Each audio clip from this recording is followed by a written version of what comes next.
السلام علیکم ورحمۃ اللہ وبرکاتہ۔ امید کرتی ہوں آپ سب بہن بھائی خیریت سے ہوں گے اور اللہ تعالیٰ ہم سب کے روزے ہمارے اعمال کو قبول فرمائے۔ میں نا بڑی روتلو ہوں تو اس لیے میری آواز شروع میں ہی رونے والی ہو جاتی ہے۔ ہاں میں وہی انسان ہوں جو وارث ماموں کے لیے بد دعائیں کرتی تھی، لیکن میں ابھی پیچھے ایک بچی کو بتا رہی تھی کہ وارث ماموں اپنی جھولی اٹھا کے راتوں کو دعائیں کرتے ہوتے تھے کہ چاند اسلام قبول کر لے، تو دعائیں کبھی رد نہیں جاتی۔ وہ دعائیں جو اللہ سے مانگی جاتی ہیں وہ دعائیں کبھی رد نہیں جاتی۔ میں نے اپنی 25 سالہ زندگی جو تھی وہ کرسچینٹی میں اچھی خاصی پریچنگ میں گزاری۔ میں چرچ میں پریچ کرتی تھی، کلام پیش کرتی تھی۔ ایک آپ کہہ لیں کہ کٹر مسیحی تھی میں، اور ایسی مسیحی تھی جو وارث ماموں کو یعنی بولنے نہیں دیتی تھی فیملی میں۔ جب مجھے پتہ چلتا تھا کہ آج وارث ماموں فلاں فیملی میں وزٹ کر کے گئے ہیں، میں اس گھر میں پہنچ جاتی تھی اس سے پہلے کہ وارث ماموں کی باتیں ان کے ذہن پہ اثر کریں۔ مجھے خدا کا کلام پیش کرنا ہے، ان کے گھر پہ جا کے دعا کرنی ہے تاکہ شیطان اپنا کام نہ کرے، بیکاز میرے نزدیک وارث ماموں جو کام کر رہے تھے وہ شیطان کا کام تھا، کیونکہ وہ خداوند سے دور کر رہے تھے میرے لوگوں کو۔ تو میں اس فیملی میں پہنچ جاتی تھی، اپنے لوگوں کو چاہتی تھی کہ وہ خداوند کے ساتھ جڑے رہیں، وہ کبھی خداوند کا انکار نہ کریں، وہ یسوع مسیح کا انکار نہ کریں۔ یہ سب میری یعنی میں آپ کہہ لیں کہ ایک اسٹرانگ ورک کرتی تھی۔ مجھے اس چیز کا ڈر رہتا تھا کہ وارث ماموں کی وجہ سے اب مزید لوگ اسلام قبول نہ کر لیں، لیکن کیا پتہ تھا کہ اللہ تعالیٰ مجھے ہی دائرہ اسلام میں لے آئیں گے اور میں ہی وہ شخص بنوں گی جو اسلام قبول کرے گی۔ CSS کر رہی تھی، میں نے BA کمپلیٹ کیا اپنا، اور اس کے بعد میں CSS کر رہی تھی۔ اس کے دوران اللہ تعالیٰ نے مجھے یہ توفیق دی کہ اسٹڈی آف ڈفرینٹ ریلیجنس کی کتاب پڑھنے کے دوران یہ سبجیکٹ جب میں پڑھ رہی تھی تو مجھے پتہ چلا کہ اسلام ہی خوبصورت مذہب ہے۔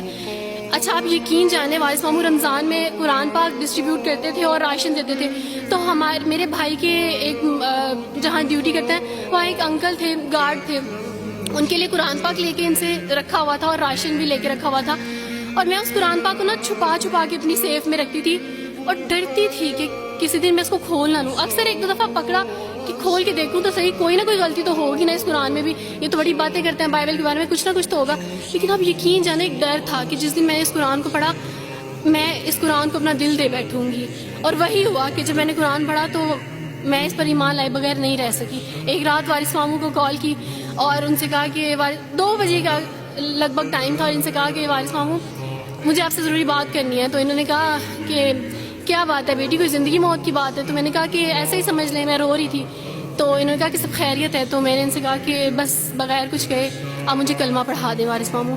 اور وارث ماموں اور میں بالکل خاموش تھے، یعنی وارث ماموں کہتے ہیں کہ اس وقت مجھے لگا کہ جیسے میرا دل پھٹ جائے گا۔ مجھے یقین نہیں آ رہا تھا اپنے کانوں پہ کہ وہ جو سب سے بڑی رکاوٹ تھی وہ مجھے خود کہہ گیا کہ مجھے کلمہ پڑھا دیں۔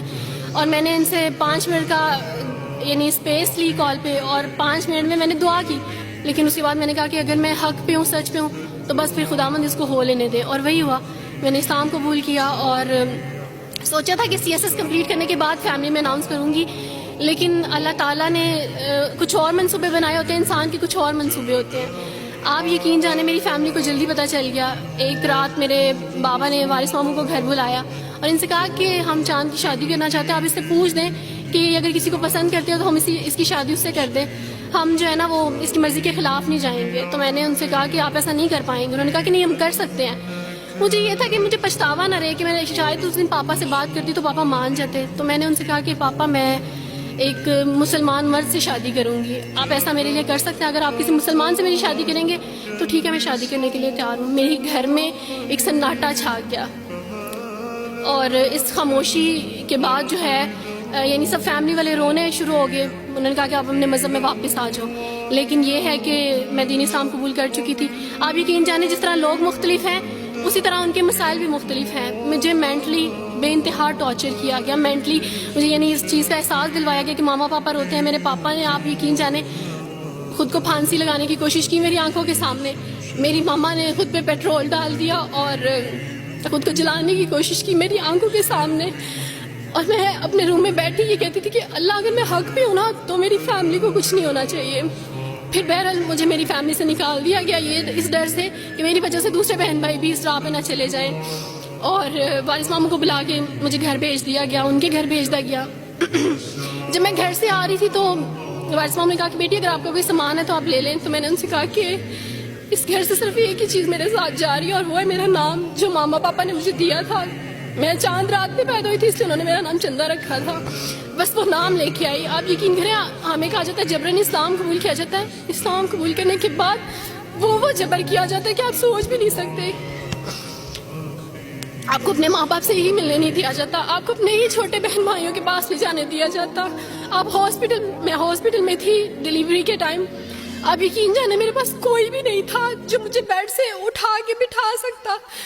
ایسے موقع پہ مجھے اپنے اپنوں کی ضرورت تھی لیکن میرے اپنوں کے جبر نے میری ماما کو مجھ سے دور رکھا. میرے بہن بھائیوں کو, میرے کرسچن کولیگس نے ہی میری فیملی کو پریشرائز کیا کہ اس کو فیملی سے نکال دیں کیونکہ اگر آپ اس کو ملیں گے تو مزید لوگ بھی عبدالوارث کی طرح چندہ کی طرح اسلام قبول کریں گے. میں نا ہاسپٹل میں لوگوں سے کہتی تھی کہ مجھے بیڈ سے اٹھا کے بٹھا دیں, سیزیرین کے بعد میں اٹھ نہیں سکتی, میرا بیبی رو رہا ہے, کوئی مجھے بیبی پکڑا سکتا ہے. آئیڈیا ہی نہیں تھا ہاسپٹل میں کیا کیا لے کے جاتے ہیں. میرے پاس ایک ایسا دوپٹہ نہیں تھا جو میں چینج کر سکتی. ایسے موقعوں پہ آپ یقین جانے آزمائش اور جبر اسلام قبول کرنے کے بعد ملتا ہے. مجھے آپ سب سے توقع ہے, آپ سب اسلامک اداروں سے توقع ہے کہ اب آپ ہمارے لیے اسٹیپ لیں. ہمارے اپنوں نے تو ہمیں چھوڑ دیا, انہوں نے جو ہمارے ساتھ جبر کیا اس جبر کے بدلے آپ ہمارے ساتھ نیکی کریں. اب آپ کیا اسٹیپ لیتے ہیں نیو مسلمس کے لیے جن پر یہ الزام لگایا جاتا ہے کہ ان پہ جبر کیا جا رہا ہے. ہم پہ جبر نہیں, ہم پہ جبر اسلام قبول کروانے والوں نے نہیں کیا بلکہ جن کے گھروں سے ہم آئے تھے اسلام قبول کرنے کے بعد جبر تو ان کی طرف سے تھا. کبھی کٹے بیٹھ کے روئیں گے.